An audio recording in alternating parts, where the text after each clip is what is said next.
So hello guys, welcome back. और आज हम डिस्कस करेंगे हमारा एक टेक्स्ट पार्टीशन लिटरेचर से है जिसका नाम है Kaloi Bibi, a leader of the Nankars, written by Hina Das. Without any delay let us begin, but do not forget to subscribe before we start. तो हीना दास ये एक प्रोमिनेंट एक्टिविस्ट थी बांग्लादेश से। ये वुमेन्स राइट के लिए लिखती थी, वुमेन्स राइट के लिए अलग अलग मूवमेंट में पार्टिसिपेट करती थी, और ये बंगाली लैंग्वेज मूवमेंट की भी एक पार्ट थी। इन्होंने बांग्लादेश पार्लियामेंट में भी एक पोजीशन को निभाया है। हमारी हिना दास एजुकेशन, स्पेशली गर्ल्स की एजुकेशन के लिए लड़ती थी, उसके लिए स्टैंड लेती थी। ये हमेशा जानी गई हैं कि इन्होंने अपने डिस्ट्रिक्ट में, अपने स्टेट में और यहाँ तक कि अपनी कंट्री में ही इन्होंने गर्ल्स की एजुकेशन के लिए, वुमेन्स के राइट के लिए इन्होंने बहुत आवाज उठाई है। हमारे इस टाइटल में ही नाम है नानकर। बेसिकली अगर इस नाम को डिवाइड किया जाए ना, तो नान मीन्स ब्रेड या फूड और कर मीन्स टैक्स।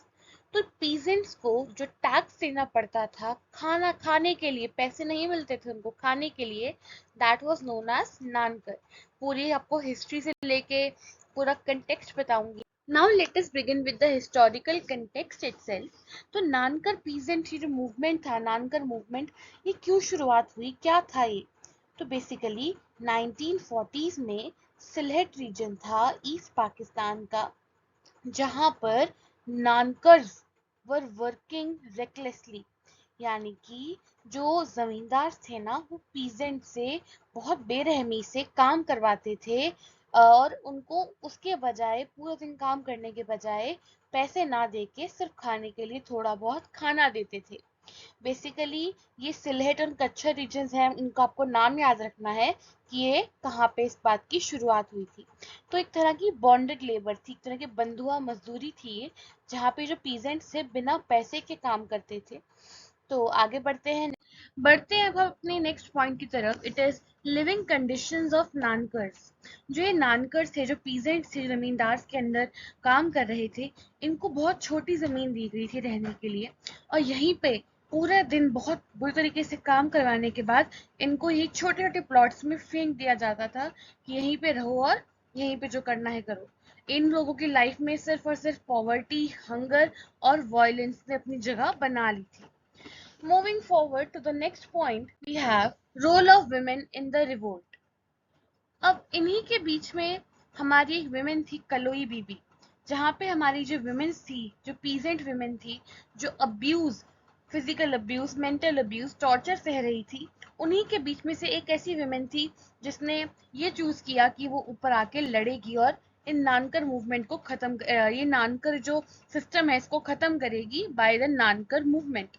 तो इनका नाम था कलोई बीबी। ये एक इलिटरेट पीजेंट वुमेन थी, यानी उन्होंने पढ़ाई लिखाई नहीं करी थी, उनको पढ़ना लिखना भी नहीं आता था, पर यही वो वुमेन थी जिन्होंने इस नानकर सिस्टम से लोगों को, पीजेंट्स को आजादी दिलवाई। शी वॉज द वुमेन जो छुप छुप की मीटिंग्स करवाती थी, जो कम्युनिटी को सिखाती थी कि आपको कैसे इन सब चीजों से एस्केप लेना है, कैसे लैंडलॉर्ड से बचना है। Next we have Kaloi Bibi's leadership. Kaloi Bibi का जो लीडरशिप का स्टाइल था ना, वो बहुत ही बोल्ड था, यानी कि वो बहुत ही खुले तरीके से अपने विचारों को पीजेंट्स को समझा देती थी, इंस्पायर करती थी उनको अपने स्पीचेस के थ्रू, प्रोटेस्ट करती थी, जिसमें विमेन लैंटर्न्स लेके चलते थे, यानी कि आप बोल सकते हैं लालटेन लेके उन्होंने वहां प्रोटेस्ट किया। और मैजिस्ट्रेट के बंगलों के बाहर भी इन्होंने ये प्रोटेस्ट किया। ये इनका जो प्रोटेस्ट था, ये एक सिंबल था कि इनको जस्टिस चाहिए, इनको ये नानकर सिस्टम से आजादी चाहिए।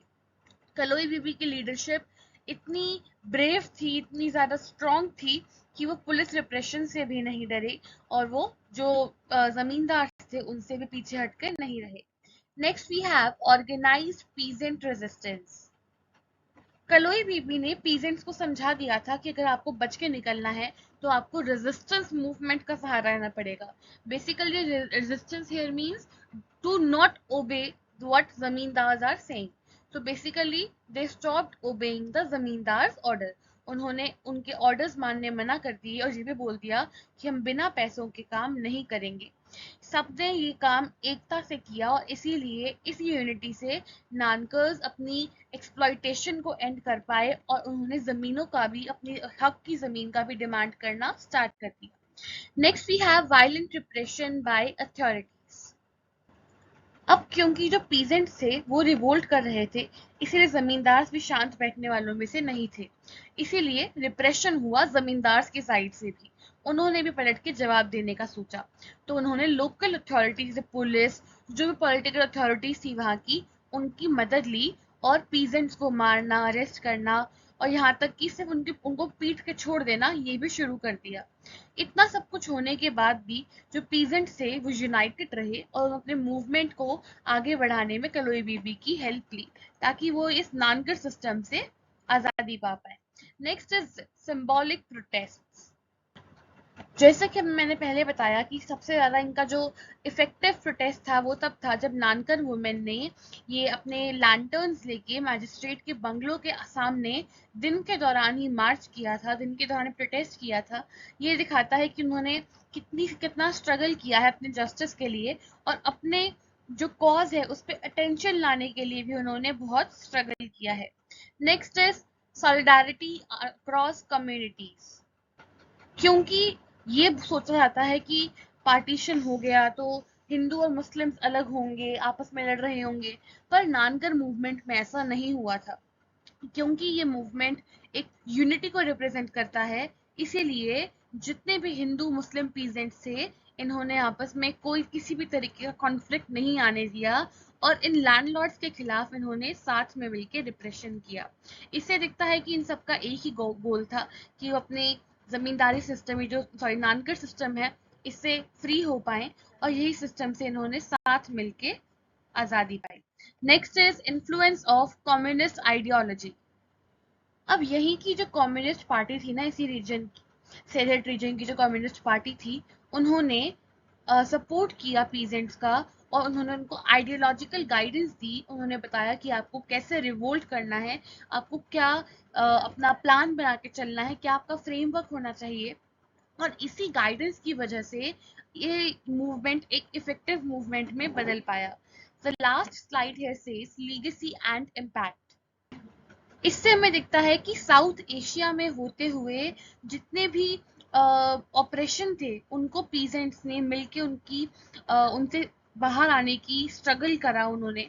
और यही कलोई बीबी से लोग ऐसे लीडिंग फिगर्स थे जिन्होंने इलिटरेट होते हुए भी यूनिटी और स्ट्रगल में अपना कॉन्फिडेंस बनाए रखा और इसी वजह से इन लोगों को नानकर सिस्टम से आज़ादी मिल सकी। That was the end of this video. Thank you for watching guys.